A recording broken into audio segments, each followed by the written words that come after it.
एक समय की बात है। एक गांव में एक विजय नाम का आदमी अपने बीवी बच्चों के साथ रहता था। विजय बहुत बुद्धिमान था। एक दिन विजय को शहर की एक बहुत बड़ी कंपनी से काम करने का ऑफर आया। ये देख विजय बहुत खुश हो गया। विजय ने ये बात अपने घर पर बताई। सीमा, मुझे तुम्हें एक बहुत जरूरी बात बतानी है। हाँ बोलो, क्या हुआ? आज मुझे शहर की एक बहुत बड़ी कंपनी से ऑफर आया है। अरे ये तो बड़ी खुशी की बात है। पर एक दिक्कत है। क्या हुआ? हमें नौकरी के चक्कर में शहर में ही रहना होगा। अरे इसमें दिक्कत की क्या बात है, बल्कि ये तो बहुत अच्छी बात है। शहर में हमारे बच्चे अच्छे स्कूल में पढ़ाई करेंगे। गांव में जो सुविधा नहीं है वो हमारे बच्चों को शहर में मिलेगी। विजय और सीमा शहर जाने के लिए तैयार हो जाते हैं। कुछ ही दिनों में विजय अपने बीवी बच्चों के साथ शहर जाने के लिए गांव से रवाना हो जाता है। विजय की कंपनी उसे शहर में कुछ दिनों के लिए होटल बुक करवा देती है ताकि वो जल्द ही अपना घर देख ले। कंपनी ने ये होटल कुछ दिनों के लिए ही दिया है। हमें जल्द ही कोई नया घर देखना पड़ेगा ताकि हम वहाँ आराम से रह सकें। हाँ जी, सही कहते हो। अभी हमें यहाँ बहुत से जरूरी काम करने हैं। नमस्ते भैया। नमस्कार जी, बोलिए मैं आपकी क्या मदद कर सकता हूँ? भैया, हमें एक घर किराए पर चाहिए। जी जरूर, बताइए आपको कैसा घर चाहिए? हमें किराए पर एक मकान चाहिए।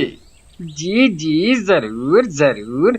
आप मुझे ये बताइए आप किधर मकान लेना चाहते हैं और आपका क्या बजट है? विजय अपने ऑफिस के पास घर दिखाने को बोलता है।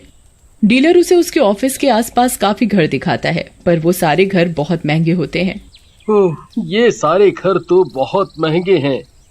हमें कुछ कम रेट में घर देखना है। ठीक है भाई साहब, आप चिंता ना करें। यहाँ पर एक घर और है, वो काफी समय से खाली है। मैं आपको एक बार वो घर भी दिखा देता हूँ। डीलर विजय और सीमा को वो घर दिखाने ले जाता है। भाई साहब, ये घर आपके बजट में भी है और आपके ऑफिस के पास भी पड़ेगा। विजय और सीमा को घर बहुत पसंद आता है। डीलर विजय को मकान मालिक से मिलवाता है और वो वहाँ पर किराए पर रहने के लिए राजी हो जाते हैं। आप इधर आकर रह सकते हो, पर हमारे यहाँ पर आप अंडा मीट नहीं खा सकते। जी जी, हम नहीं खाते। हम अंडा मीट नहीं खाते हैं। ठीक है, आप हमारे यहाँ रह सकते हो। मकान मालिक उसको अगले दिन आने की अनुमति दे देता है। फिर विजय और सीमा वहाँ से घर जा रहे होते हैं।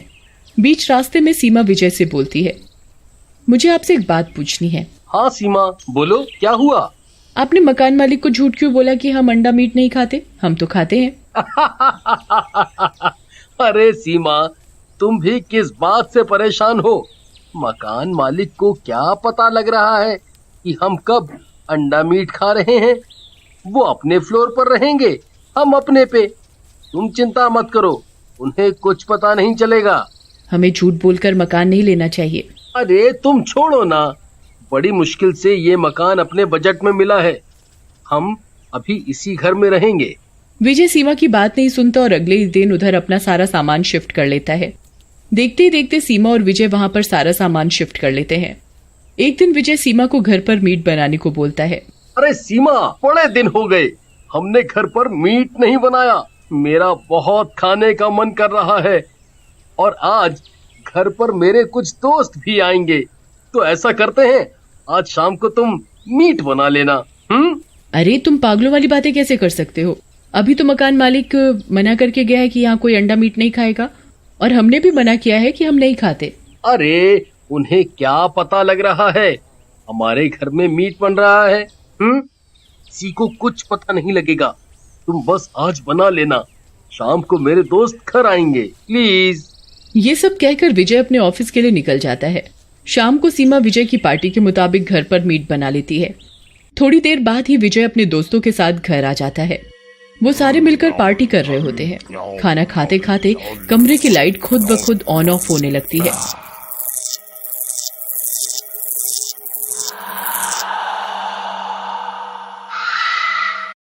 अरे ये क्या हो रहा है? अगर ऐसे लाइट जाएगी तो हमारी सारी पार्टी खराब हो जाएगी। तभी एकदम लाइट आ जाती है और विजय अपने दोस्तों के साथ पार्टी शुरू कर देता है। तभी सीमा विजय और उसके दोस्तों के लिए खाना लगा देती है। विजय, खाना लग गया है, आप सारे मिलकर खाना खा लो। विजय और उसके दोस्त खाना खाने बैठ जाते हैं। जैसे ही विजय खाना खाना शुरू करता है तो उसे ऐसा लगता है कि उसका हाथ किसी ने जोर से पकड़ लिया है और उसे खाने नहीं दे रहा। अरे ये मेरे साथ क्या हो रहा है? मुझे ऐसा क्यों लग रहा है मेरा हाथ कोई जोर से पकड़ के खींच रहा है। विजय के दोस्त उसकी बात पर हंसने लगते हैं।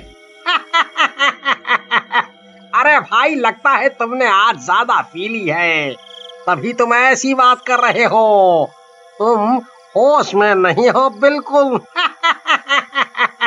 अरे नहीं भाई, मेरा हाथ कोई सच में पकड़ कर खींच रहा है। विजय का हाथ एकदम से ठीक हो जाता है और तभी उसके खाने की प्लेट भी गिर जाती है। अरे ये क्या हो गया? सीमा उधर सफाई करती है और विजय को दूसरी प्लेट देती है खाने के लिए। विजय पेट भर खाना खाता है। देखते ही देखते काफी रात हो जाती है और विजय के दोस्त अपने अपने घर चले जाते हैं। जैसे ही विजय के दोस्त अपने घर जाते हैं, विजय भी अपने सोने की तैयारी करने लगता है। अरे आज बहुत पी ली है, अब चलो सोया जाए। विजय की आंख लग जाती है। तभी उसे एक भयंकर सपना आता है कि उसके ऊपर एक चुड़ैल बैठी हुई है और उसका गला दबा रही है। विजय बहुत जोर जोर से चिल्लाता है पर उसकी आवाज नहीं निकल रही होती। फिर एकदम से विजय की चीख निकलती है और वो हड़बड़ा कर उठ जाता है।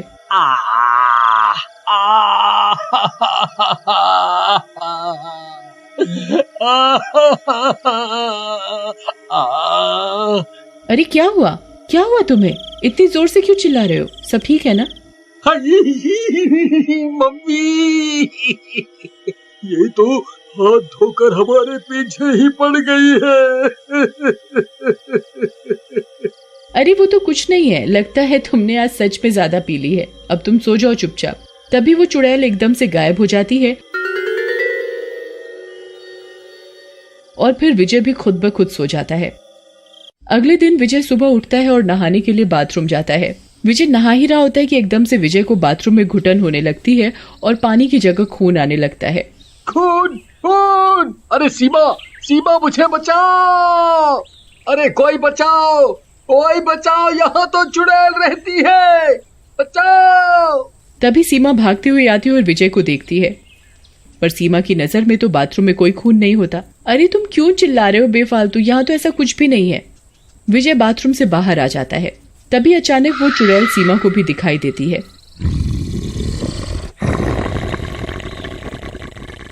उसे देखकर सीमा बहुत जोर से चिल्लाती है, विजय ये देखो चुड़ैल, यहाँ सच में चुड़ैल है। ये सुनकर विजय भी बहुत डर जाता है। अरे मर गए रे। वो दोनों बिना कुछ सोचे समझे अपने मकान मालिक की तरफ भागते हैं। अरे भागो, अपनी जान बचाकर भागो। अरे कोई बचाओ, यहाँ तो चुड़ैल रहती है। सीमा और विजय भागकर अपने मकान मालिक के पास जाते हैं और सारी घटना सच बताते हैं। क्या तुमने घर में मीट बनाया था? मैंने तुमसे कहा था इस घर में मीट और शराब पीना सख्त मना है और तुमने ये किया होगा, तभी तुम्हें वह चुड़ैल परेशान कर रही है। अरे साहब, हमें माफ कर दो, हम अब कभी ऐसा नहीं करेंगे। हमें इस चुड़ैल से छुटकारा दिलवा दो। मकान मालिक उन्हें पास वाले मंदिर के पुजारी के पास भेजता है। सीमा और विजय पंडित के पास जाकर उसे सारी बात बताते हैं। पंडित उनके घर की पूजा पाठ करता है। ओम ह्रीं क्लीं स्वाहा, ओम ह्रीं क्लीं स्वाहा। चुड़ैल, अब तू मेरे वश में है। चल, अभी के अभी यहाँ से चली जा, ये मेरा हुक्म है। और उन्हें आगे से अंडा, मीट, शराब खाने पीने को मना करता है।